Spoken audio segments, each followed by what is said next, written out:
ቢኒ እንኳን ደህና መጣ። ሰላም በለ። እንዴት ናችሁ? ሰላም ብያለሁ። ሰላም ክርስቶስ ከሁላችሁ ጋር ይሁን። ሁላችሁ ነው። እሺ ሰላም ብያለሁ። እኔ ሰላም ቢኒ እንኳን ደህና መጣ። እንኳን አደረሰ። አብሮ አደረሰ። ምን አለ? ይቅርታ እንኳን አብሮ አደረሰ። አልፈታም ዛሬ ጾም ተፈታ ይደረስ። አብሮ አልበላም ቢኒ። እሺ ለማንኛውም ሀቢብም ሰላም ብለናል። ቀጥለዋለሁ። እሺ ሙቤ ቀጥል። ሶሪ ሙቤ። እሺ እዚህ ጋር ምንድን ነው ጥያቄው? ቁርአን ፍጡር ነው ፍጡር አይደለም ብለህ የምታምነው? እሱማ ፍጡር አይደለም የታወቀ ነው። ስለዚህ ፊት ለፊት ያለው ፍጡር አይደለም። ይሄኛው የአላህ ንግግር ነው። አንቀጹ ስለሆነ ማለት ነው። እዚህ ጋር የሚያሳየው አንደኛ ኢቲክስ ነው፣ ሁለተኛ ደግሞ አላህ ፍጡር ነው ፍጡር አይደለም ማለት ፍጡር ነው ፍጡር አይደለም። ኦኬ ፍጡር አይደለም ይሄ ቁርአን ነው። ቁርአን ደግሞ የአላህ ቃል ነው።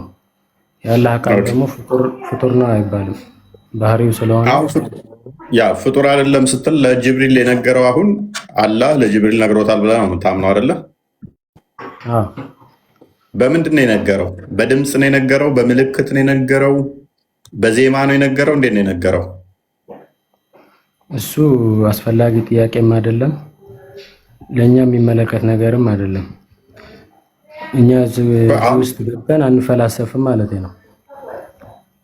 አሁን ቃሉ ፍጡር አይደለም ትላላችሁ አይደለ? ኦኬ አረብኛውስ? አረብኛው ፍጡር ነው ፍጡር አይደለም? የያዘው የሱን ቃሉን የያዘው ቃሉን የተሸከመው ማለት ነው። ለምሳሌ እያንዳንዱን የቃሉ ተሸካሚ በቋንቋ ነው ያለው መቼማ።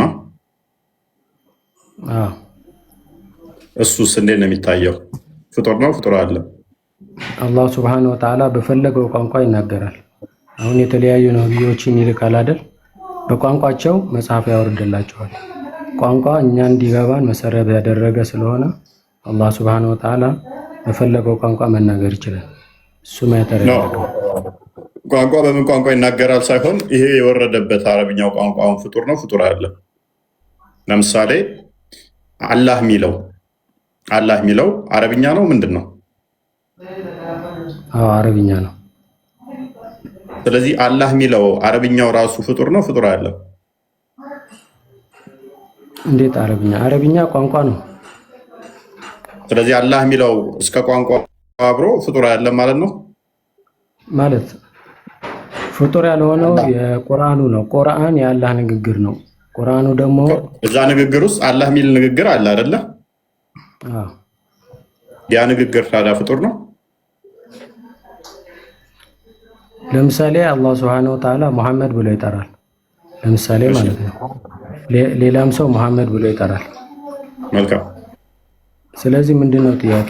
ሙሐመድ የሚለው የአላህ ንግግር ነው ወይ ልትለኝ ነው? ኦኬ ነው አይደለም? እሺ ነው ጥያቄ። እሺ ነው አይደለም? አዎ እሺ። ማለት ቋንቋ በራሱ ሙሐመድ የሚለው አንተ ባመጣው ሎጂክ መሰረት ፍጡር አይደለም የምትለው በመሰረቱ ቋንቋ ቆይ አንተ ባመጣው ሙሐመድ በሚለው ቃል ውስጥ ፍጡሩ ይሄ ነው ፍጡር ያልሆነው ይሄ ነው በልና ለይልኝ እስኪ። እንዴት ቋንቋ ሙሐመድ የሚለው ቁርአን ውስጥ ይጠራል ብለኸኝ መጠሪያ ነው። እሱ ደግሞ አላህ ሱብሓነሁ ወተዓላ ነው ያደረገው ለሁሉም ለሰው ልጆች ማለት ነው። ተስማማው እኮ ያ ሙሐመድ የሚለው ቃል ላይ ቆይ ሙሐመድ የሚለው ቃል ፍጡር ነው ፍጡር አይደለም? እንዴት ፍጡር ይባላል? ንግግር ነው እንጂ ቋንቋ ነው። ስለዚህ ፍጡር አይደለም ማለት ነው። እንዴት ነው ፍጡር ፈጣሪ? እንደዛ የሚባል ጥያቄ እኮ ሲጀመር ማለት ነው። አሁን እዚህ ጋር የገባሁት ይሄን እንመልስ ነው። ሌላ ቶፒክ እያነሳ ነው።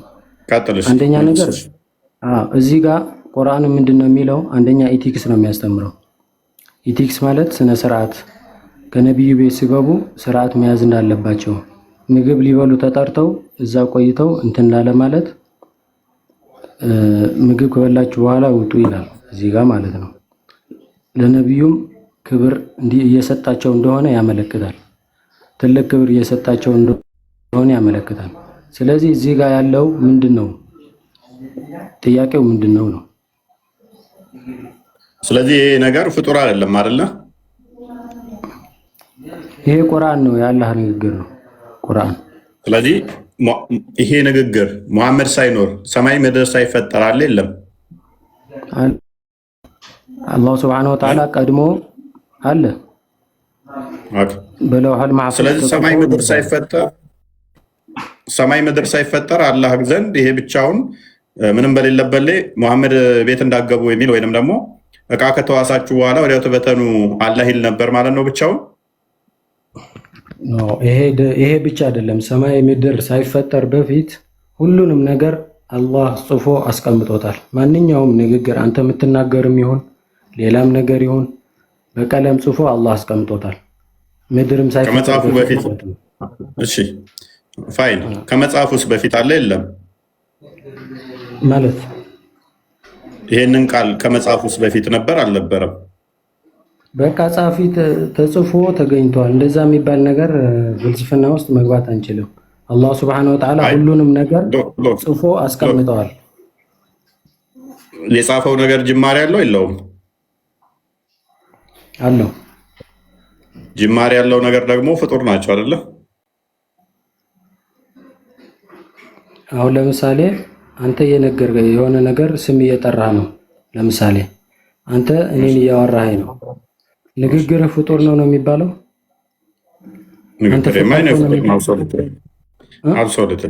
ንግግሬ ፍጡር ነው የሚሆነው።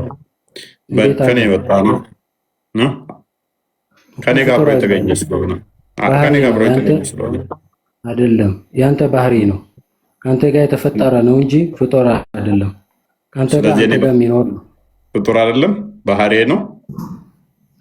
ንግግርህ ማለት ነው። አንተ የተናገርከው ነገር ባህሪ ከሆነ ከኔ ጋር የተገኘ የተፈጠርኩበት ባህሪ እንደዛ ከሆነ ለምሳሌ ብሰድብህ ብሳደብ በእስልምና ኃጢአት ነው አይደለም? ኃጢአት ነው። ለምን ኃጢአት ይሆናል? የተፈጠርኩበት እንደዛ ባህሪ ከሆነ በባህሪ ለምን ኃጢአተኛ አደረገኝም? የሰራኝ እንደዛ አድርጎ ከሆነ ንግግርህ ነው ባህሪ እንጂ አንተ የምትሳደበው ነገር ከአንተ ነው የወጣው። ንግግርም እኮ ስድብን ያካተተ እኮ ነው። በንግግር ውስጥ ስድብ ላካተት እችላለሁ ማለት እንዴት? አሁን ለምሳሌ ድምፅ እያወጣህ ነው። ድምፅ መናገር የማይችል ሰው አለ ለምሳሌ። እሺ፣ ስለዚህ አንተ ደግሞ ትናገራለህ። ፍጡር አይደለም ብለሃል። የንግግሬ ፍጡር ካልሆነ አሁን መናገር የማይችል ሰው ምንድን ነው የምንለው? እሺ፣ መናገር ማይችል የለም። በምልክትም ቋንቋ ቢሆን ይናገራል። ዱዳ የሆነ ሰው አለ። አሁን መናገር የማይችል አለ ለምሳሌ ማለት ነው። በድምፅ በምልክት ቋንቋ ሊናገር ይችላል። መግባቢያ ቋንቋዎች ብዙ ስላሉ በስኩር ሊናገር ይችላል። በድምፅ ለምን ያወራም ነው? እሺ፣ ምን ሆነ እሱ? አሁን ይሄ እንደዚህ አይነት ጥያቄ እንደዚህ አይነት አንደኛ አያስኬድም። ሁለተኛ ነገር ደግሞ ለማስኬደው ማለት አላህን ከየትኛው ጋር ቆይ ለአላህ ኤግዛምፕል ልሰጥ የፈለከው እኔን ድምፅ ያለኝን ወይንስ ዲዳውን? ለአላህ የሚስማማው የትኛው ነው? አሁን ይሄ ሌላ አቅጣጫ እንደ ትልቅ ሰው ብታወራ ጥሩ ነው። ኖ ኤግዛምፕል ያመጣኸው ለአላህ እንዲረዳህ ነው አይደለ? አላህ ንግግር አለው ቃል አለው የሚለው ለሱ እኮ ያንን ኤግዛምፕል የተጠቀምከው አሁን እንደኔ እንደተናጋሪው አርገህ ለሱ ይኸው አንተ ጋር እንደዚህ ስለሆነ አላህ ጋር ነው ብለህ ለመፍጠር ነው ወይንስ ዲዳውን? እኮ አላህ በምንም ነገር አይመሰልም። አንተን እያወራህ ነው ከሆነ ካዳ ለምን አንዴ ዲዳ አንዴ ተናጋሪ እያልክ ኤግዛምፕል ውስጥ ትገባለህ? ካዳ ስላላ ቃል እያወራ ስለኔ ቃል ለምን ታወራለህ? ምንም ምሳሌ ከሌለ አንተ የምትጠይቀው ጥያቄ እንዲገባህ ነው። እኔ እንደዛ ያልኩ ምንም ያመጣኸው ነገር የለም እኮ ምንም ያመጣኸው ነገር እኮ የለም። አንተስ ምን ያመጣኸው ነገር አለ? እኔማ ተሸቆ ጠየቁ እኮ ሰማይ ምድር ሳይፈጥር ምንም ባልነበረበት ላይ ይሄ ያላ ቃል አሁን ይሄ መሐመድ ቤት እንዳገቡ እያለ አላህ ብቻውን ይል ነበር ወይ? አይ ጽፎታል አልከኝ። የተጻፈው ነገር ጅማሬ ያለው የለውም አልኩህ። ጅማሬ ያለው አልከኝ። ስለዚህ ጅማሬ ያለው ነገር ደግሞ ሁሉም ፍጡር ነው። ጅማሬ ያለው ነገር ፍጡር ነው። አይ ጅማሬ ያለው ነገር ፍጡር አይደለም ካልከኝ ስለዚህ እንዳንተ አስተምሮ ጅማሬ ያላቸው ብዙ ነገሮች አሉ፣ ፍጡር አይደሉም ማለት ነው። ብዙ ፈጣሪዎች አሉ ማለት ነው።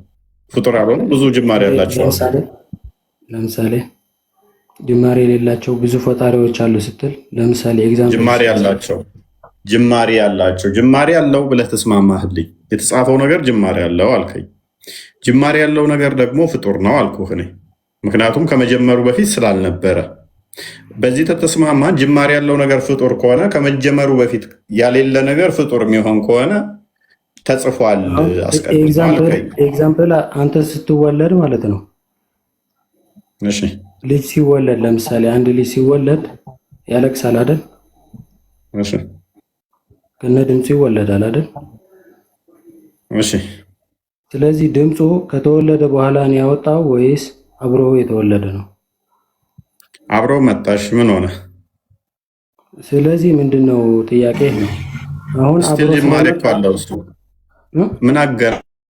እሱ እኮ ጅማሬ ያገናኛል። ለምን አይገናኝም?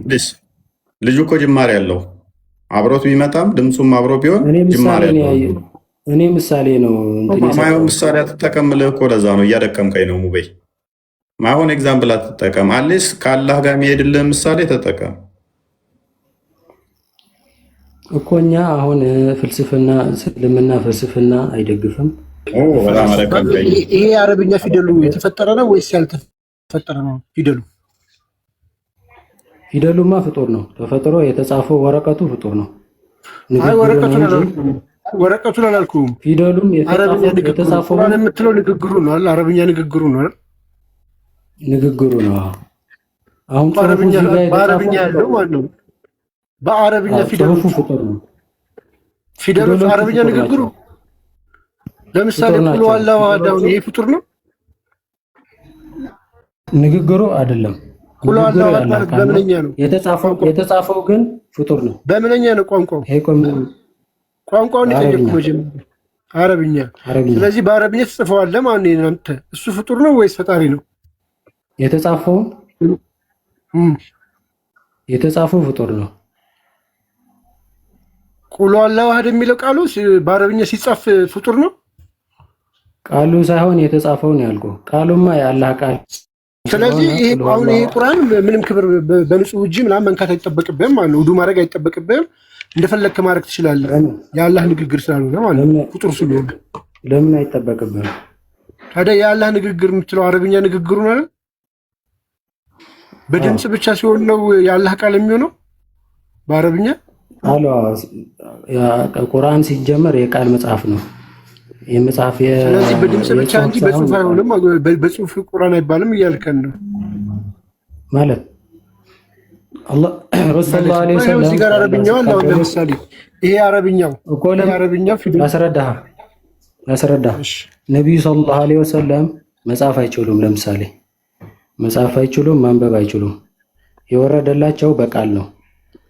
ገባ? አላህ አጠገቡ የጻፈው በምንድን ነው? በምን ቋንቋ ነው ማለት? አላህ ዘንድ ተጽፎ የለ ቁርአን? እሱ እንደዚህ የሚል የለም። ለአላህ የሚመጥነው ነገር አይደለም። አላህ በፈለገው ከአረብኛ ውጭ ሌላ ቋንቋ ይጠቀማል ማለት ነው። አላህ እንደዛ ነው። አዎ ነብያት እኮ ነበሩ። ሙቤ ተውራት፣ ኢንጂል እኮ የዕብራይስጥ ነብያት ነው። ዕብራይስጥ ቀደም ብለህን ነበረ፣ ተጽፏል ብለህን ነበረ። ታዲያ ምንድን ነው እሱ አሁን አልተጻፈም የምትለው? ደግሞ በቃል ነው የወረደለት ለምትለው ስችኛውን ፍታት ሱራ 39 ቁጥር 1 39 ቁጥር 1 39 ቁጥር 1 ቃል አለ። ምንድነው? 39 ያልከው 32 ነው ሊኮ ተሳስተህ 39 ቁጥር 1 እሺ ያው አንብበው እስኪ። ተንዚሉል ኪታቢ ሚነላሂል አዚዚል ሐኪም ይላል። የመጽሐፉ መውረድ አሸናፊ ጥበበኛው ከሆነ አላህ ነው ይላል። የትኛው መጽሐፍ ነው? የምን መጽሐፍ ነው? ቁርአን ነው። መጽሐፍ አልወረደም ብለህ ነበር እንደቀደም። የቃል መጽሐፍ ነው ያልኩት እኔ። የቃል መጽሐፍ ታውቃለህ? የቃል መጽሐፍ እና ታዲያ መጽሐፍ መሆኑማ ዓለም እኮ ያውቀዋል። ማንም ሰው እኮ ያውቀዋል። እኛ እኮ በኪታቦች እናምናለን። ይሄኛው ዝንጅብል የሚለው ምንኛ ነው? ዝንጅብል የሚለው ቃላው ምንኛ ነው? የምን ቋንቋ ነው? አረብኛ ነው? ያው በእርሷ ዝንጅብል አይደለም፣ መበረጃዋ በዝንጅብል የሆነች ጠጅ ይጠጣሉ ይላል። ዝንጅብል የሚለው አረብኛ ነው ወይስ ምንኛ ቋንቋ ነው? ዘንጀቢላ አረብኛ። ምንኛ ነው ቋንቋ? አረብኛ ነው። አረብኛ አይደለም። ማሽታል ሰሜቲክ ቋንቋዎች ናቸው። ይሄ አማርኛ ቁርአን መግቢያው ላይ እና ሀጂ ሳኒ ሀቢብ በደንብ ነገር ምንድነው ቅድም ያመጣችሁት ነበረ። ከዛ ዘላችሁ ደግሞ ወደዚህ ገባችሁ። አይ አረብኛም ብቻ እንዳልሆነ እንድታስለፈልኩ ነው። አንድ ጊዜ ብቻ ማን አለ? አረብኛ ብቻ ነው ብያለሁ። አረብኛ ነው አልከኝ? አዎ አልኩ። ኦኬ የሌላም ሀገር ቋንቋ አለበት። አማርኛ አለበት፣ ለምሳሌ ግዕዘኛ አለበት። ሊኖረው ይችላል። እሱ ቋንቋ እኮ ነው፣ ሊኖረው ይችላል። ቴንክ ዩ አመሰግናለሁ። ስለዚህ ግዕዘኛ አልተፈጠረም ማለት ነው። ዘላለም የነበረ ቃል ነው ማለት። እዚህ ጋር አሁን ዝንጅብል ሲል ዕብራይስጥኛ ነው አስቀምጠውታል። ዕብራይስጥኛ ቋንቋም ያልተፈጠረ፣ አማርኛም ዝንጅብል ነው የሚለው። እንኳን ደስ ያላችሁ። ዝንጅብል አላህ ቃል ነች፣ ፍጡር ያልሆነች ነች። ዝንጅብል ጤና ድዳበል እንፈልጋለን። ኔክስት ይሄ ነው በቃ እውቀታችሁ ይገርማል። ዩቱብ ላይ ያላችሁ እየተከታተላችሁ ነው ያላችሁ፣ ሰላም ብያለሁ። በዩቱብ ያላችሁ ሁላችሁንም ሰላም ብያለሁ። ይሰማል? ዩቱብ ላይ ያላችሁ ሰላም በሉን አንዴ። በዩቱብ እየተከታተላችሁ ያላችሁ፣ በሌሎች ፕላትፎርሞች ለምታዳምጡን ሰላም ብያለሁ። ቻው ቻው፣ ደህና ደሩ። ወይ ጥያቄን ጠይቄ ልውጣ። ቆየሁ በጣም ቀጥሎሽ እንትን ምን ያደርገዋል? እሱ አረብኛ ሲሆን ቁርአን አወረድ ነው የሚለው፣ ታዲያ አረብኛን ያወረድ ነው እያለ አምላኩ። ዝንጅብል ደግሞ አረብኛ ካልሆነ የሌላ ቋንቋ ካለበት ሳይጋጭም ወይ ልለው ነበር።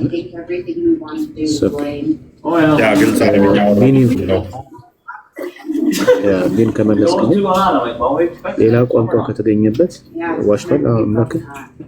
እሱ ግልጽ የሆነ አረብኛ ሲሆን ቁርአንን አወረድ ነው ይላል። ሌላ ቋንቋ ካለበት አይጋጭም ወይ ነው ከተሰማው። ሰላም ብያለሁ። እኔም ዩቱብ ላይ ያላችሁ ቀጥል ቢል እንትን ዩቲዩብ ላይ ያላችሁ ምናምን ነገር ላይክ ምናምን አድርጉ፣ ኮሜንት ጻፉ። ቪዲዮ እያያችሁ ላይክ ማድረግ እንዳትረሱ። ሰብስክራይብ ያላደረጋችሁ ሰብስክራይብ አድርጉ። በዚሁ አጋጣሚ ይህንንም ታብታብ ስለምታደርጉ እናመሰግናለን። ግን ያው አድርጉ ለማለት ነው ትላለህ። እሺ፣ በባይብል ላይ ካሉ ታሪኮች መካከል የሆነ አንድ ታሪክ ቦታ ሁሌ ግራ የሚያጋባኝ አለ። ምን መሰለክ? አንድ ሰውዬ ወደ ኢየሱስ መጥቶ የዘላለም ሕይወት እንዳገኝ ምን ትመክረኛለህ ብሎ የጠየቀው ቦታ ላይ 10ቱ ትእዛዛት የሚባሉት በክርስትና ይሄ ማመንዘር፣ መስረቅ፣ ምናምን፣ ሰው መግደል የሚለው ነው ኢየሱስ እንትን ያሉለት የነገረው የዘረዘረለት ማለት ነው። እና እዚች ጋር ጥያቄ የሆነብኝ ምንድን ነው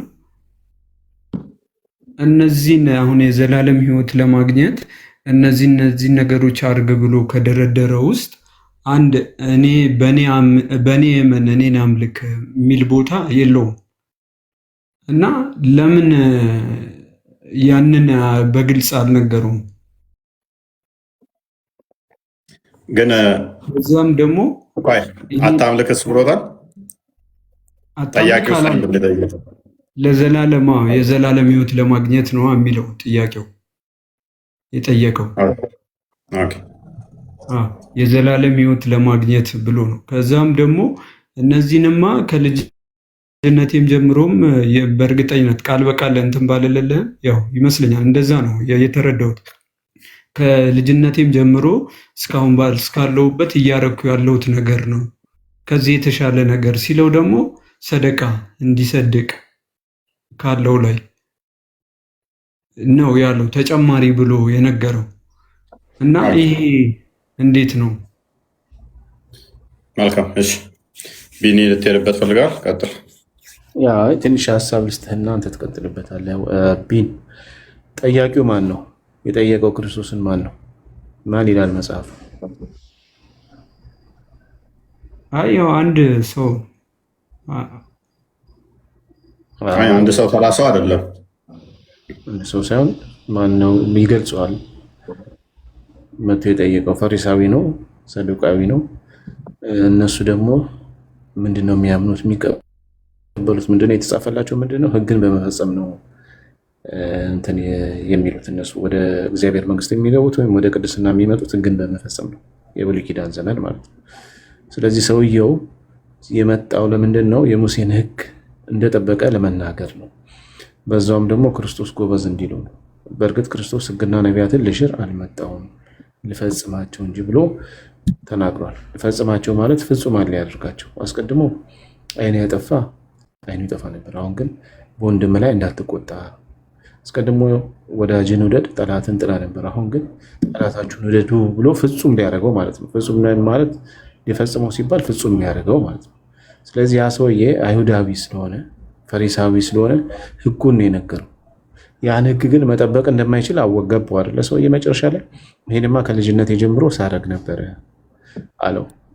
እንግዲያስ ልትወደኝ ልትከተለኝ ብትፈልግ ምን አለው?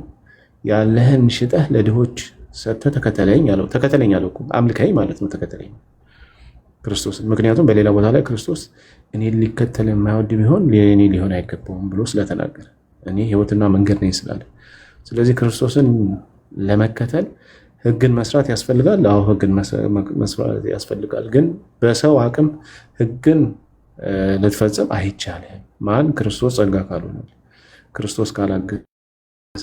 ስለዚህ ክርስቶስ ልቡን ያውቅ ስለነበረ እንግዲህ አንድ ይቀርሃል አለው። ምን ሲለው? ያለህን ሸጠህ ለድሆች ሰጥተህ ተከተለኛል። ሰውየው ሀብታም ስለሆነ እያዘነ ሄደ ይላል። ስለዚህ የእግዚአብሔር መንግስት እንደዚህ ላሉ ሰዎች እንዴት ከባድ ናት ብሎ እዛው ላይ ይናገራል። ስለዚህ ክርስቶስ ሊያስተምረው የነበረው ነገር ስላለ ነው ያን የነገረው እንጂ በሌላ ቦታ ብዙ ቦታ ላይ እኔ ሕይወት መንገድ ነው ያለ እኔ ምንም መንገድ የለም ብሎ ተናግሯል። ስለዚህ ፈሪሳውያን ከሀሳባቸው ከጥያቄያቸው ወይም ደግሞ ከሚመሩበት ሕግ አንጻር ነው ይህን የተናገረው። ቸር የምትለዋን ቃልም ደግሞ ብትሄዱባት አሪፍ ነው። ስለምን ቸር ትለኛለህ ያለው ቀልድ አይደለም። እዚህ ጋር ቸር የሚለው አይሁዶች ለእግዚአብሔር ብቻ የሚሰጥ ነው። ዮሐንስ ወንጌል ምዕራፍ 10:11 ላይ ጌታችንም ይህንኑ ቃል ቸር እረኛ እኔ ነኝ ብሎ ያስቀምጧል። እና ስለምን ቸር ትለኛለህ ሲለው እውነት ገብቶ ነው ቸር ያልከኝ? ለአምላክ ብቻ የሚሰጥ ነው ወር ሳይገባህ ነው ቸር ያልከኝ? ይህንን እየጠየቁ ነው እዚህ ጋር። ስለምን ቸር ትለኛለህ? ከአንዱ ከእግዚአብሔር በቀር ቸር ማንም የለም አለው። ሉክ ስለምን ብሎ ስጠይቀው ገብቶህ ነው ወይ እኔን ቸር ያልከኝ ብሎ አምላክነቱን በደንብ እየነገሩ ነው። አንተ የጠየቅከው እንዴት አላለውም ስላልክ፣ ምክንያቱም እዚህ ጋር በግልጽ ነግሮታል አምላክነቱን ማለት ነው። ዮሐንስ 10:11 ላይ ልናሳይ እንችላለን። ቸር መምህር እኔ ነኝ ይላል። 10:11 አይ ቲንክ ቸር መምህር ያው መልካም እረኛ እኔ ነኝ። መልካም እረኛ ነፍሶቹን ለበጎቹ ያኖራል። እረኛ ያልሆኑት በጎቹ የእርሱ ያልሆኑት ሙያተኞች ግን ተኩላ ሲመጣ ባየ ጊዜ በጎቹን ትቷቸው ለተኩላዎች ይነጠቃሉ፣ በጎቹም ይበተናሉ እያለ እዚህ ጋር ያስቀብጠዋል። መልካም እረኛ እኔ ነኝ፣ አብ እንደሚያውቀኝ እኔም አብ እንደማውቀው ራሴን በጎቼን አውቃቸዋለሁ፣ ራሴ በጎቼ ያውቁኛል፣ ነፍሴን ስለ በጎቼ ያኖራለሁ። ስለዚህ ብሎ እዚህ ጋር ሙሉ ክፍሉን ብታነበው በግልጽ የሚያስቀምጥ ነው። ስለዚህ ቸርን የሚባለው ከእግዚአብሔር ውጭ ማንም አይባልም እና ይህንን ደግሞ ኢየሱስ ክርስቶስ ሰውየውን እየጠየቀውም ጭምር ነው ማለት ነው። ያ ቴንኪው ቤሪ የምታለው ቸር የምትለዋል መልካም የሚለው ጋር ቸር የሚለው ግሪኩም ተመሳሳይ እንትን ነው የሚጠቀመው መልካም ማለት ነው ቸር ማለት። ስለዚህ አምነህ ነው ወይ አውቀህ ነው ወይ እንደዛ ያልከኝ ነው። ከዛ በኋላ ኔክስት ካየ አይ ቲንክ ማርቆስ 10 አለ። ከዛ በኋላ ይጠይቁታል እኮ ደቀ መዛሙርቱ እኛስ ሁሉን ትተን የተከተልንህ ምን እናገኛለን ብለው ይሉታል። ሁሉን ትተው የሚከተሉት ምን እንዲያገኙ እንደሚችሉ መልሶ ለእነሱ ግን ይነግራቸዋል። ኢየሱስም አይቶ ደቀ መዛሙርቱ ገንዘቡን እነኛ ኢቨን በግመል በመርፌ ቀዳዳ መግባት ይቀላል፣ ባለጸጋ እንደዚህ ከሚሆን ሲላቸው እንትን ብለው ነበር። ታዲያ ማን ነው የሚገባው ብለው እንትን ሲሉ ይሄ በእግዚአብሔር ዘንድ ነው፣ በሰው ዘንድ አይቻልም አላቸው። ስለዚህ ይህንን ስትጠይቅ ይህንን ስታደርግ አምነህ ነው ወይ? ባይዘ አይደለሁም አላለው፣ ቸር አይደለሁም አላለው። ለምሳሌ ሰንበዲ ቢን መጥቶ ልቡን ታውቀዋለህ፣ ሰውየው ስለአንተ ጥሩ ነገር የለውም፣ ወይንም ደግሞ ሊፈትንህ ነው የመጣው፣ ወይንም ደግሞ ውዳሴ ፈልጎ መጥቶ አንተ እኮ ጀግና ነህ፣ አንተ እኮ ጎበዝ ነህ ቢልህ ወው እንደዚህ ያለኝ ትክክል ጎበዝ ምናምን ብለህ አትለው ትችላለህ። ለምን እንደዚህ ያልክ ትለዋለህ? አትለውም። ምክንያቱም ሰውየው ልቡን አውቀኸዋል። ክርስቶስ ደግሞ ማርቆስ ወንጌል ምዕራፍ 2 ቁጥር 6፣ ማቴዎስ ወንጌል ምዕራፍ 9 ቁጥር 5 ጀምሮ በልባቸው እንኳን ያሰቡትን ያውቅ ነበር ይላል። ስለዚህ የዚህ ሰውዬ ውዳሴ ከንቱ ፈልጎ ነው የመጣው። ባላፍት ነው አለው። ስለዚህ ጎበዝ ጀግና እንዲባል ነው የመጣው። ቸር መምህር ሲለውም አምኖበትም አይደለም። እንዲህ ብዬዋለሁ፣ እሱ ደግሞ እኔን ያመሰገናል፣ ሕጉን ጠብቄያለሁ፣ እንዲህ ብዬ ብል እከበራለሁ ብሎ ነው የመጣው። ለምን አልክ ሲለው አይደለውም አይደለም። በደንብ አሰቡ። ሙስሊሞቹ ኢንተርፕሬት የሚያደርጉት ክርስቶስ ቸር አይደለው እንዳላርገው ነው ኢንተርፕሬት የሚያደርጉት። አላለም።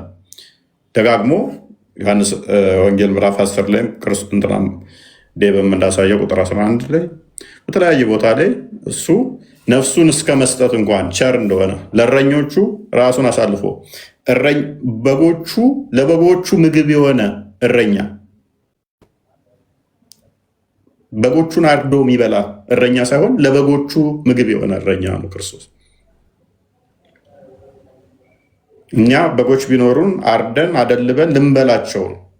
እርሱ ግን ስለ በጎቹ ነፍሱን የሰጠ ለበጎቹ ምግብ የሆነ እረኛ ነው። ቸርነቱ ዚስማች ነው እና አምኖበት አልነበረም።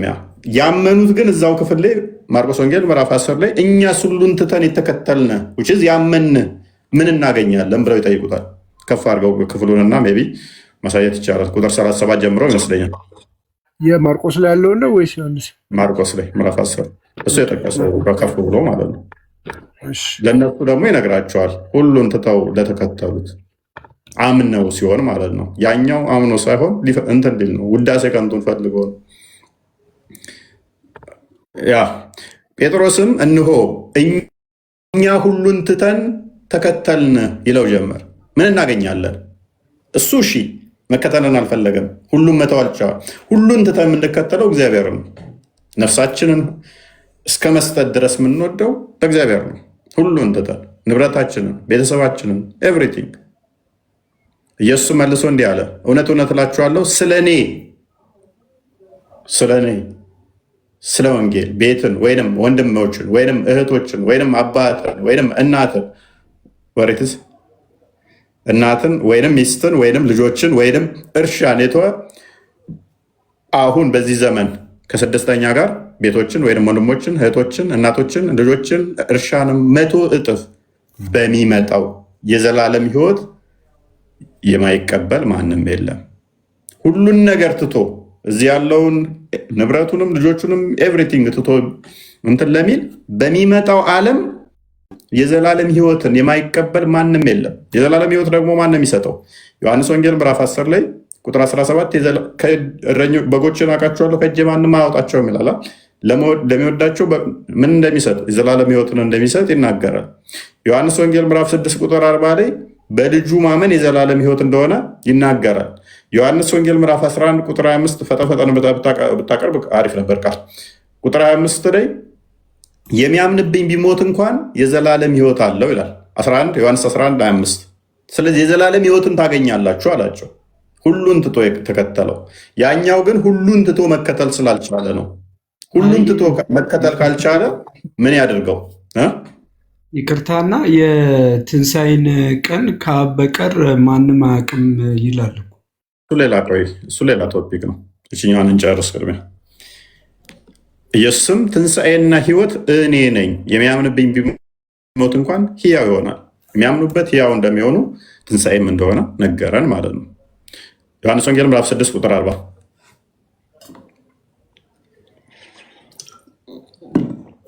ስለዚህ ለሚያምኑበት ሕይወት እንደሆነ ትንሣኤም እንደሆነ ልጅን አይቶ በእርሱ የሚያምን ሁሉ የዘላለም ሕይወት እንዲያገኝ የአባቴ ፍቃድ ይሄ ነው። ስለዚህ የዘላለም ሕይወትን ታገኛላችሁ አላቸው። እንዛ ጋር አይደለ እኛሳ ብለው ሲጠይቁ ማለት ነው ተከተሉኝ፣ እኔን የሚከተል ካለ እኔ የሚያምን ካለ የዘላለም ሕይወት። ያኛው ግን ማመን አልቻለም። ምክንያቱም ያለህን ሽጥና ተከተለኝ ሲለው አምኖበት ስላልሆነ ውዳሴ ከንቱን ፈልጎ ስለነበረ ከዛ አንጻር ነው። ሜይ ቢ ግልጽ ነው። ኧረ ተራ ይሰጠኝ ይሰማል። አንተ ሄደህ ቆይተህ መጣህ አይደል? በኋላ ጠይቃለሁ ብለህ አይምን እመልሳለሁ ብለህ ዋን ጨርሳት ፕሊስ እና ጠይቀው ልጁን። እኔም ከባድ ቃል ነው። ምን አልክ? አቋርጠው። እኔም በመጨረሻ ቀን አስነሳዋለሁ የሚለውን ጨርሰውና ብትጠይቀው ከባድ ቃል ነው። ክርስቶስ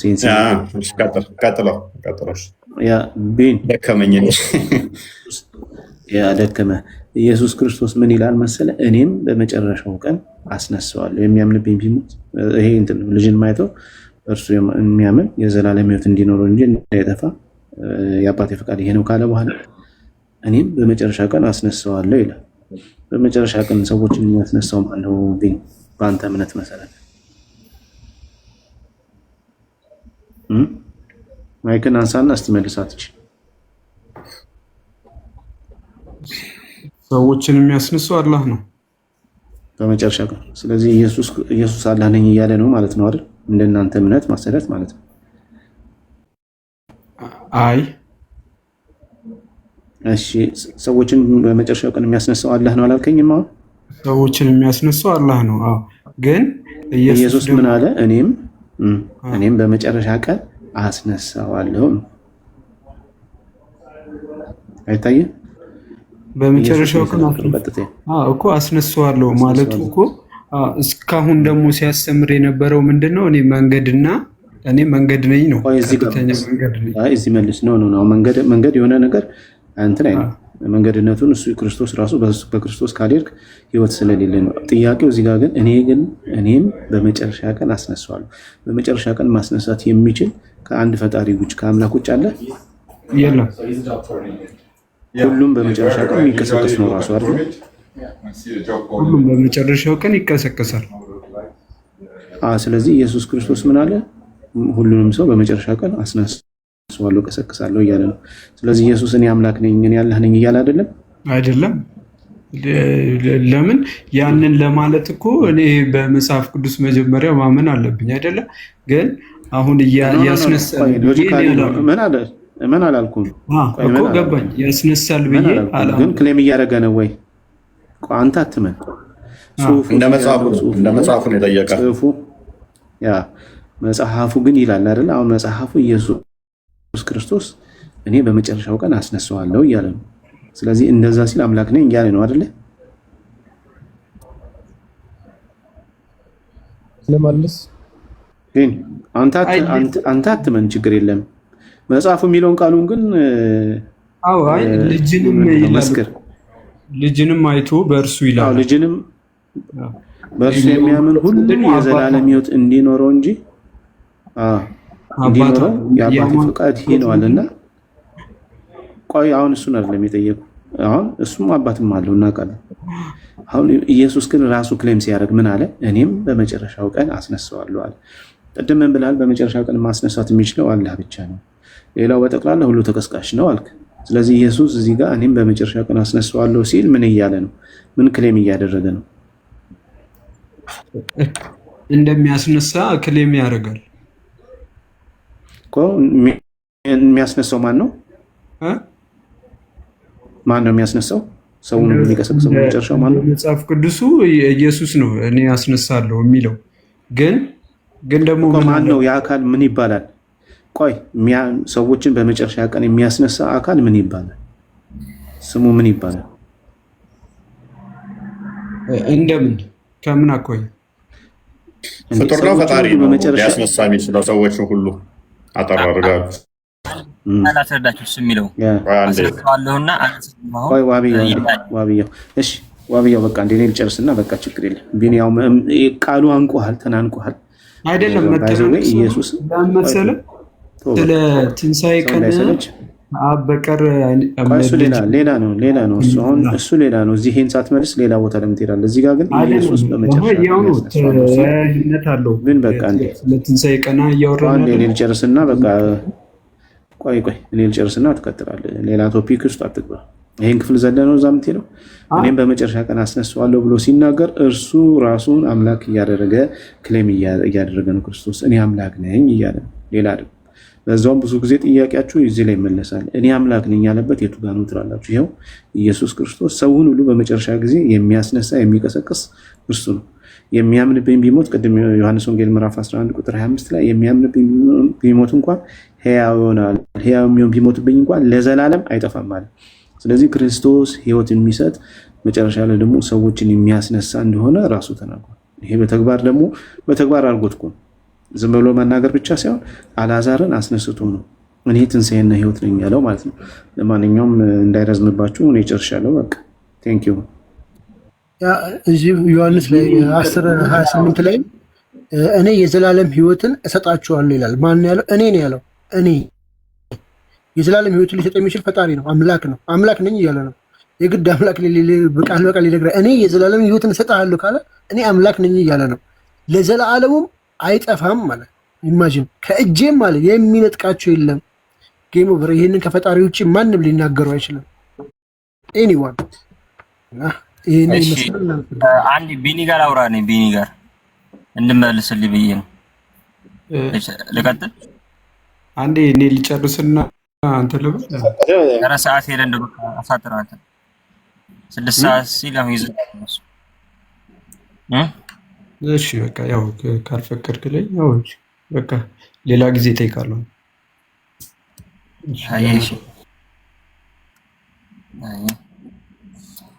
በክርስትና አስተምሮት ማለት ነው ነቢያቶች ክርስቲያን ሆኑ ትድናላችሁ ብሎ ያስተማሩበት ቦታ አለ።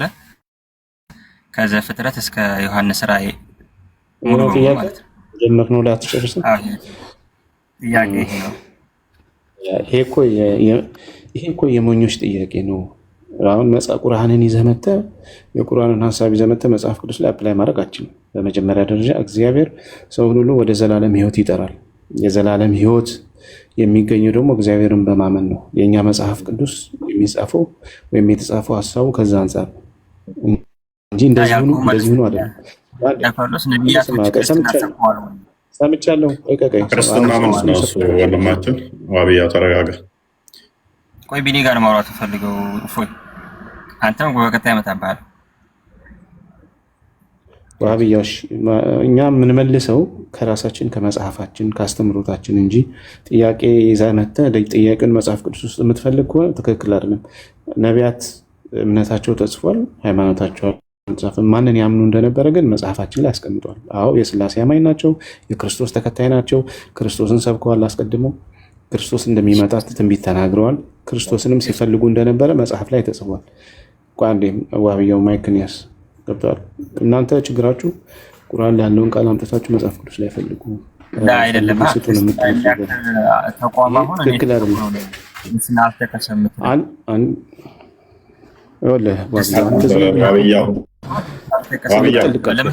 ዋብያ አዳም ጥልቅ አትበላ እንዴ። አሁን እኔ ለምሳሌ እኔ አሁን መጽሐፍ ቅዱስ ላይ ያለ ሀሳብ ይዤ መጥቼ ኢየሱስ ክርስቶስ እኔ መንገድም ሕይወትም የዘላለም ሕይወት እሰጣለሁ ብሏል። ቁርአን ላይ አምጣ እንደዚህ ብዬ መጥቼ ልጠይቅ ይገባል እንዴ? ቁርአን የተጻፈበት መንገድ የራሱ አለው፣ መጽሐፍ ቅዱስ አለ። ስለዚህ እኛ መጽሐፍ ቅዱስ ላይ በተጻፈው መንገድ ነው የምናስረዳቸው። ስለዚህ መጽሐፍ ቅዱስ ላይ እግዚአብሔር እንደዚህ ሆኖ ላይ ከጣዖት እንድንርቅ ወደ እሱ እንድንመለስ የዘላለም ሕይወት እንድናገኝ ነው ነቢያትን ሲልክ የነበረው። ነቢያት ደግሞ ወደ እግዚአብሔር ነው ሲጠሩ የነበሩት። ያ እግዚአብሔር ማን ነው ከሆነ እናስረዳለን። ማንን ነበር ሲከተሉ የነበሩት ነቢያት ካልከን ክርስቶስን ነው። ፍለጋቸውን ሁሉ ክርስቶስን ነው። መዳናቸውን ሁሉ በክርስቶስ ላይ ተስፋ አድርገው ሲጠብቁ ነበር።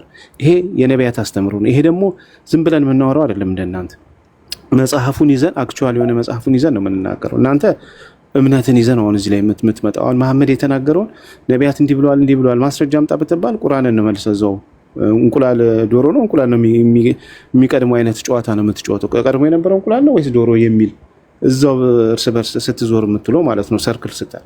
እኛ ግን እንደዚህ አይደለም። ነቢያቶች ማንን የሰበኩት? ክርስቶስን። ከፈለግ ማስረጃ እንሰጣለን።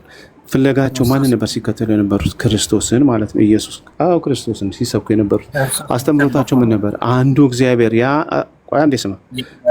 አንዱ እግዚአብሔር ራሱን በሶስት አካል የገለጸው ነው እግዚአብሔርን ሲሰብኩ። ምን አልከኝ? አይ እየተደማመጠን ብንሄድ አሪፍ ነው ብዬ ነው። አንተም ስታወራ እኔም ከዚህ እየጠየቁ እኮ ስማና ከዛ ትጠይቃለህ። እኔ አላረዝምም ብዙ ጊዜ ችግር የለም። አሁን ጨርሳለሁ 30 ሰከንድ። ስለዚህ እምነታቸው ተጽፏል። እምነታቸው ለምሳሌ አብርሃም የስላሴ አማኝ ነበረ። ስላሴ ነበር ሲያመልክ የነበረው። ማስረጃ ዘፍጥረት 18 ላይ። ኢሳያስ ለምሳሌ ክርስቶስን አስቀድሞ እንደሚመጣ መሲሁ እንደሚወለድ በእርሱ ቁስል እንደምንፈወስ አስቀድሞ ተናግሯል። ይሄ የተናገረው ክርስቶስ ከመምጣቱ ከ700 ዓመት በፊት ነው እንጂ እዛው አዲስ ኪዳን ላይ ተነግሮ እዛው አዲስ ኪዳን ላይ ማስረጃ አይደለም የምናቀርበው። ከመምጣቱ በፊት አስቀድሞ በነቢያት አናግሮ እንደሚወለድ ተናግሮ ያ የሚወለደው ደግሞ ራሱ እግዚአብሔር እንደሆነ በኢሳያስ አናግሯል። እሱን አንድ ላሳይህና ከዛ በኋላ ከእፎይ ጋር ትቀጥላለህ። ምናልባት እኔ መውጣት ስላለብኝ ነው። ዴቪዬ ኢሳያስ 40 ክፈትልኝ። 40 ልክፈትል። 40 ኢሳያስ 40 ከቁጥር 3 ጀምሮ ነው።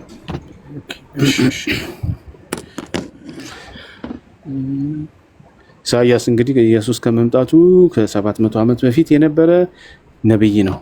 ኦኬ፣ ስለ ክርስቶስ ምን ብሎ ተናገረ? ወይ ስለሚመጣው ስለ መሲሁ ምን ብሎ ተናገረ? ታነባለህ? ዋህብያው ራስ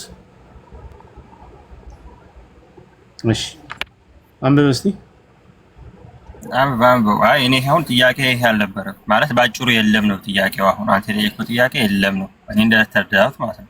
ማለት የሰበኩት ክርስትና ብሎ ክርስቲያን ብሎ አንተ መጽሐፍ አንብበ መረዳት አትችልም። እናንተ የምታውቁት ምን መሰላችሁ? ያው መጽሐፋችሁ የተጻፈው ዝም ብሎ ግልብ ስለሆነ ግልብ ነገር ነው የምትፈልጉት። መጽሐፍ ሚስጥር አላችሁ። መጽሐፍ ይተረጎማል። ቆይ ወንድም፣ መጽሐፍ ይተረጎማል። ዝም ብሎ ግልብ ነገር የለም። እሺ ተማር፣ በመጀመሪያ ተማር። ዝም ብለህ የማይሆን ጥያቄ ይዘህ አትምጣ። ካውንተር አታካርጉ። ለማንኛውም አብያዎች እችን ልመልስልና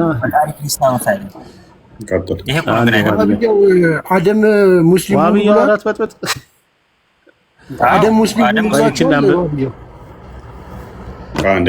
አደረጉ ይጨርስ።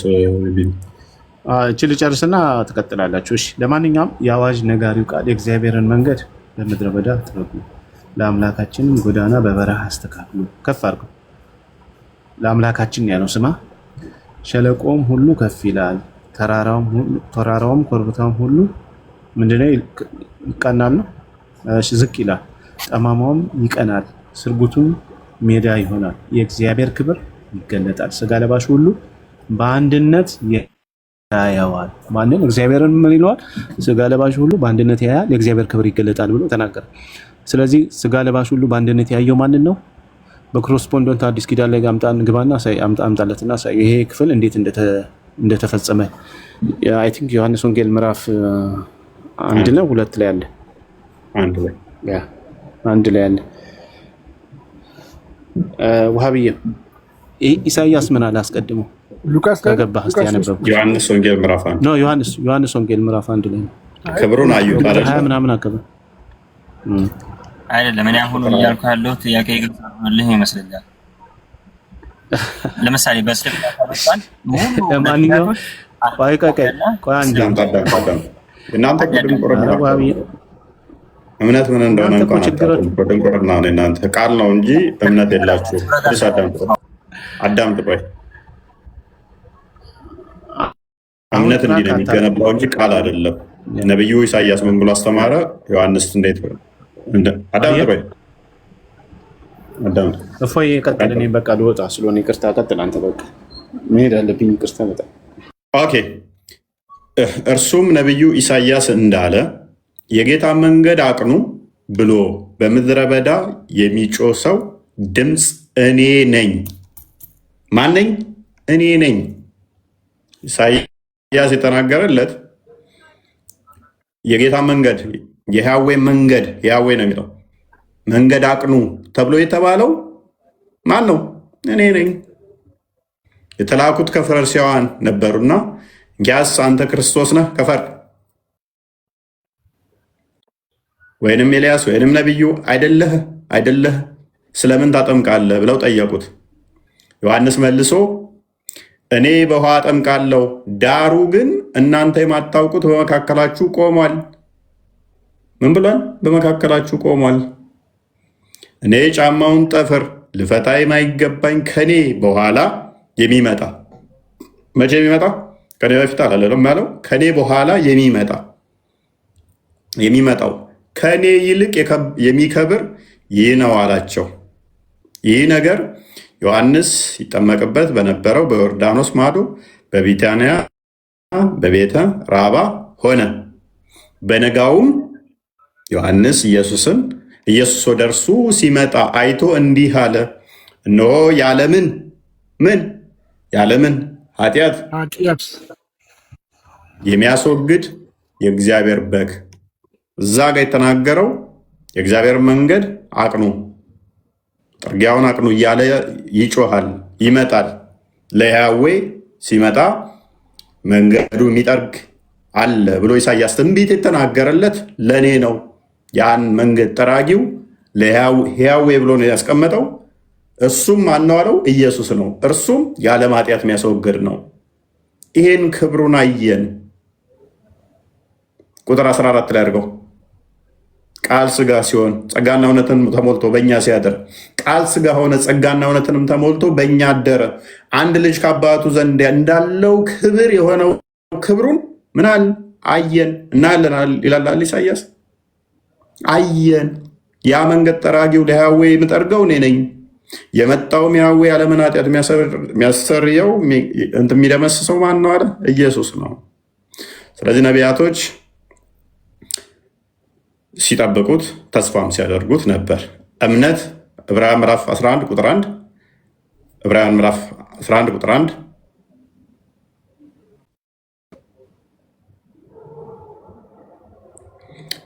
እምነት ተስፋ ስለምናደርገው ነገር የሚያረጋግጥ የማናየውን ነገር የሚያስረዳ ነው። ኢሳያስ በአይን በስጋ ሳያዩ ተስፋ ሲያደርጉት ሲያምኑት የነበረውን ዮሐንስ ግን ምን አለ? አየን አለ። አየን። እነኛ ይመጣል መንገድ ጠራጊ ለያዌ ይመጣል እያሉ ትንቢት ተናገሩ። በእምነት ምን ሲሉ ነበረ? ሲጠብቁ ነበረ። ያም በእምነት የሚጠብቁትን ሲገለጥ ግን አዩት። አይ በኢሳያስ ጊዜ ኢየሱስ ተገልጧል አልተገለጠም አይደለም፣ በተስፋ ይገለጣል ብለው በተስፋ ይመጣል ይወለዳል ብለው ሲጠብቁት እንዲህ ሲናገሩ ነበር። ትንቢተ ኢሳያስ ምዕራፍ 9 ቁጥር 6 ጀምሮ ለሽማግሌዎችም የተሰበከላቸው በዚህ ነውና፣ ሽማግሌዎች የሚላቸው አስቀድመው ለብሉይ ኪዳን ለነበሩት ማለት ነው። ዓለሞች በእግዚአብሔር ቃል እንደተዘጋጁ በእግዚአብሔር ቃል ያ የእግዚአብሔር ቃል ስጋ ሆነ ጸጋና እውነትን ተሞልቶ በእኛ አደረ። አንድ ልጅ ከአባቱ እንዳለው ክብሩን አየን ይላል። ዓለሞች በማን እንደተዘጋጁ? በእግዚአብሔር ቃል። ኢዮብም 34 አካባቢ፣ መዝሙረ ዳዊትም 33 ቁጥር 6 ጀምሮ በሰማያዊዎች የእግዚአብሔር ቃል እንደጸኑ የተናገረው። ስለዚህ የሚታወቅ ነገር ከሚታዩት እንዳልሆነ በእምነት እናስተውላለን። እና አቤልን ሌሎችንም እያነሳ ይቀጥላል። ከዛ በኋላ መከራን እንደተቀበሉ ክርስቶስን ተስፋ ሲያደርጉ እንደነበረ። ክርስቲያን ማለት ምን ማለት ነው? ዋብያው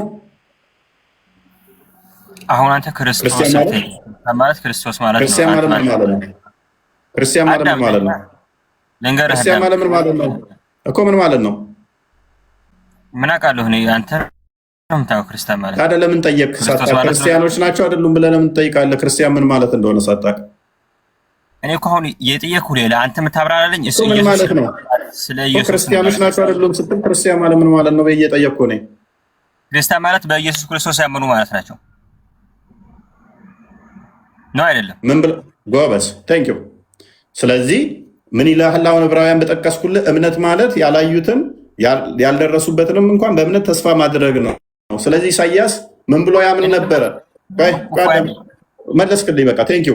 ስለዚህ በኢየሱስ ማመን ነው ክርስቲያን ማለት ካልከን ቴንክ ዩ። ክርስቶስ እንዳለው ተከተሉ። ክርስቶስን መከተል ነው። ቆይ አንተ ራስህ አልክ ክርስቲያን ማለት ምን ማለት ነው? እሺ እኮ ከዛ በፊት እኮ ስትሉ ስለሰማሁት ከሆነ አሁን ያልኩት እኔ ደግሞ እያልኩ ያለሁት ቃል በቃል ነብያቶች ክርስቲያን ሆኑ ትከስራለህ። ጎበዝ፣ በቃ ጎበዝ። ቆይ ፕሊስ፣ ቃል በቃል እያልክ እኮ አማርኛ እየተጠቀምክ ነው። ቃሉን ወቀው። ወይንም ክርስቲያን ማለት ክርስቶስ ተከታይ ማለት ነው፣ ወይንም ደግሞ በክርስቶስ የሚያምን። ስለዚህ ነቢያቶች ያምኑ ነበር ወይ? አብሶሉትሊ ክርስቶስ እንደሚወለድ በስጋ እንደሚመጣ ያምኑ ነበረ።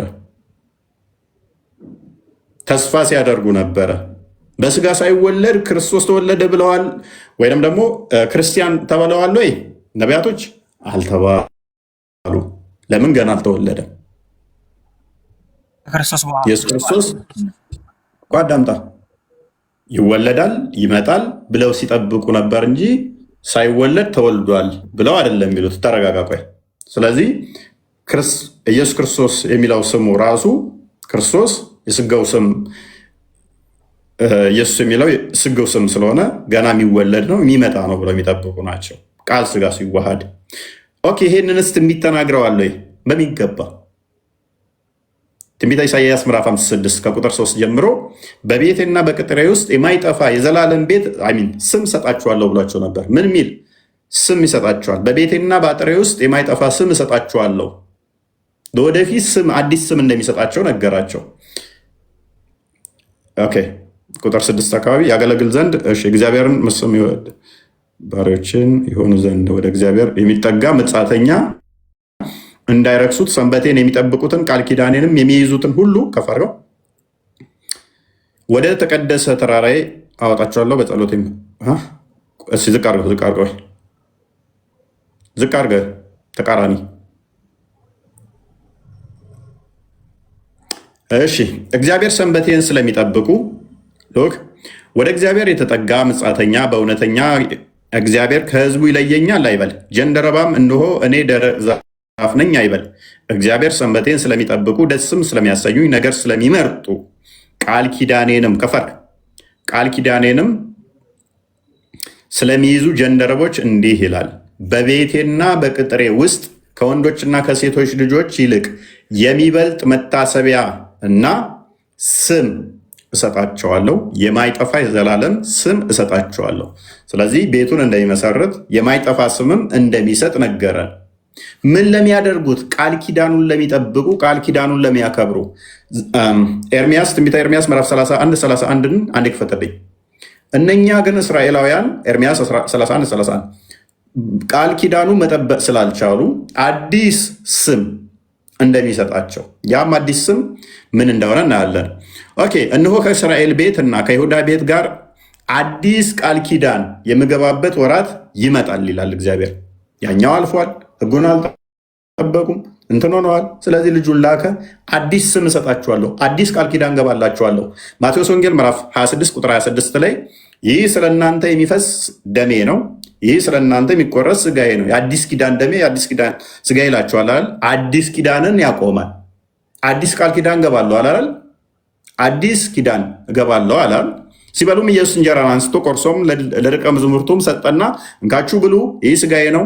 ጽዋውንም አንስቶ አመስግኖም ሰጣቸው፣ እንዲህም አለ ሁላችሁ ከእርሱ ጠጡ፣ ስለ ብዙዎች ለኃጢአት ከፍ አድርገው ለኃጢአት ስለ ብዙዎች ለኃጢአት ይቅርታ የሚፈስ ምን የአዲስ ኪዳን ደሜ ይሄ ነው። አዲስ ኪዳን የሚገባበት ወራት ይመጣል። በቤቴና በቅጥሬ ውስጥ በአዲስ ኪዳን ያንን ኪዳኑን ለሚጠብቁ ስያሜ እሰጣለሁ። ማቴዎስ ወንጌል ምዕራፍ 16 ቁጥር 16 ቆይ በደንብ ትረዳዋለህ። ቤተክርስቲያኑን ይመሰርታል፣ አዲስ ስያሜ ይሰጣቸዋል። አስቀድሞ በተስፋ ሲያደርጉት ለነበሩት ሊጠብቁት ለነበሩት ስያሜ ይሰጣቸዋል። ቤቱን ይመሰርታል። እርሱም እናንተስ እኔን ማን ትላላችሁ ካላቸው በኋላ ደቀ መዛሙርቶቹ አንዱ ኤልያስ፣ አንዱ ኤርሚያስ፣ አንዱ እነኛዎች ይላሉ። እናንተ እኔን ማን ትላላችሁ ይላቸዋል። ጴጥሮስ መልሶ አንተ ያው የእግዚአብሔር ልጅ ነህ አለው።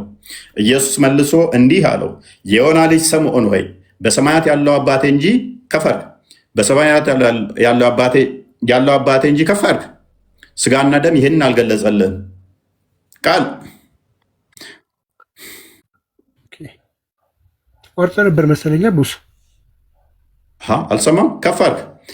ኢየሱስ መልሶ እንዲህ አለ፣ የዮና ልጅ ስምዖን ሆይ ተሰማህ መሰለኝ። ስምዖን ጴጥሮስ መልሶ የሚለው ጋር አልተሰማህም።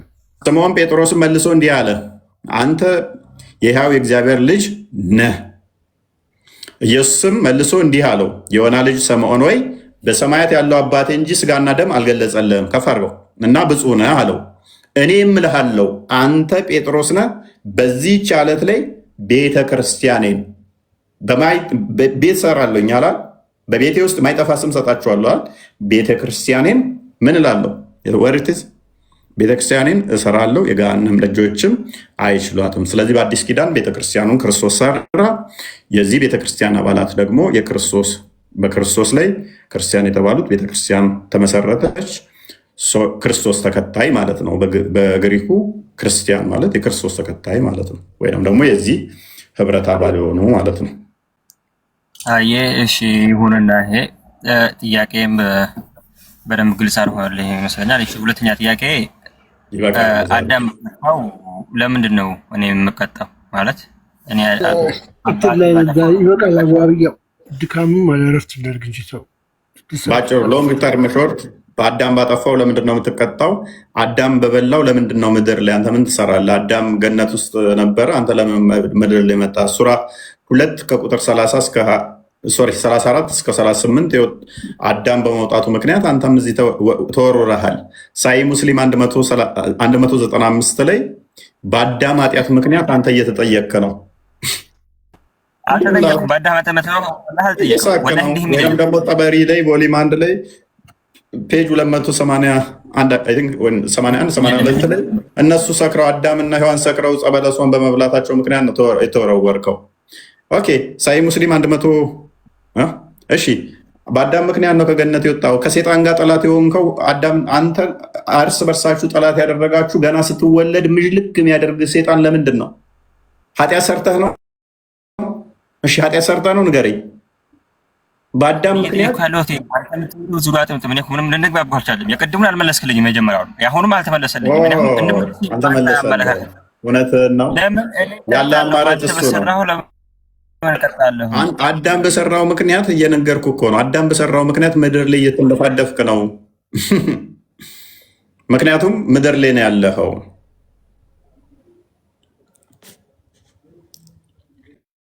ምክንያት ጠላትነትን ያደረገው ከእርሷም ሴጣን አዳለጣቸው፣ በውስጧቸውም ከነበሩት ድሎት አወጣቸው። ከፊላችሁ ለከፊላችሁ ጠላት ሲሆኑ ውረዱ፣ ለእናንተም በምድር እስከ ጊዜ ሞታችሁ ድረስ መርጊያና መጠመቂያ አላችሁ አልናቸው። ጠላትነትን ያደረገው በአዳምና በሔዋን ነው። አንተ ሙስሊም ከሆንክ ምንም ሳታጠፋ ገና ስትወለድ ሴጣን እንዲቆነጥጥህ ያደረገው አላህ ምን አጥፍቶ ነው? አንተ ምን አጥፍተህ ነው? ገና ስትወለድ ከማህፀን ስትወጣ ሴጣን በቁንጥጫ የሚጠብቅህ አደም ባጠፋው ከአደም ጋር ሴጣን በመጣላቱ ምክንያት አይደል አላህ በሴጣን ምዥልግ የሚያስደርግህ? እኔ አሁን ኃጢአትና ይሄ እኛ ጋር በቃ እኛ ልጅ የአባቱን ኃጢአት ይሸከማል ብለን አናምንም። አባትም የልጁን ኃጢአት አይሸከምም። ኃጢአት የሚለው አክቹዋል ሲንን ከሆነ አደም የሰራው ኃጢአት አክቹዋል ሲን ያቺ ዕፀ በለስዋን መብላትን ከሆነ ሚት አድርጋ እንዴ ዕፀ በለስዋን መብላት ከሆነ እኛ ትመለከተንም። ዕፀ በለሷ ትጣፍጥ፣ ስኳር ትበል፣ ጨውጨው ትበል፣ ትምረር አላቃትም። በአንተ በፈለከው ላስረዳ እችላለሁኝ። አልቀመስኳትም፣ አላቃ ግራዋ ትበል፣ ሳና ትበል፣ ስኳር ትበል፣ አይመለከተኝም። አዳም ያቺ በበላት ያቺ ዕፀ በለሷ አክቹዋል ሲን በእሷን ያልጠየቅም። ለምን በላህ ለምን አልበላህም ተብዬ አልጠየቅም። አልቀመስኳትም፣ አልበላትም። አዳምና ሔዋን እነሱ ናቸው። አዳም ስለዚህ አክቹዋል ሲን እነሱ ባደረጉት እኔ የምጠየቀው አይደለው፣ አልጠየቅም። እነሱ ናቸው የበሉት። ሕዝቅኤል ምዕራፍ 18 ቁጥር 20 ላይ፣ ሕዝቅኤል ምዕራፍ 18 ቁጥር 24 ላይ፣ ዘዳግም ላይም በተመሳሳይ እንደሚቱ አድርቆይ አባት የልጁን ኃጢአት አይሸከምም፣ ልጅም የአባቱን ኃጢአት አይሸከምም ይላል። ስለዚህ አዳም በመብላቱ ያቺ ዕፀ በለሷ ትጣፍት በልተሃል ተብዬ አልጠየቅም። አክቹዋል ሲን እሷ ትባላለች። ነገር ግን አዳም ፕሊስ ተረጋጋ። ነገር ግን አዳም ከገነት ተባሯል። ያ አዳም ከመባር ይቻላል። እችን ሲል አርጉመንት መቼ የጠፋችንና ብወጡስ አሁን ከቤቴ ብወጡስ መልካም አደርሽ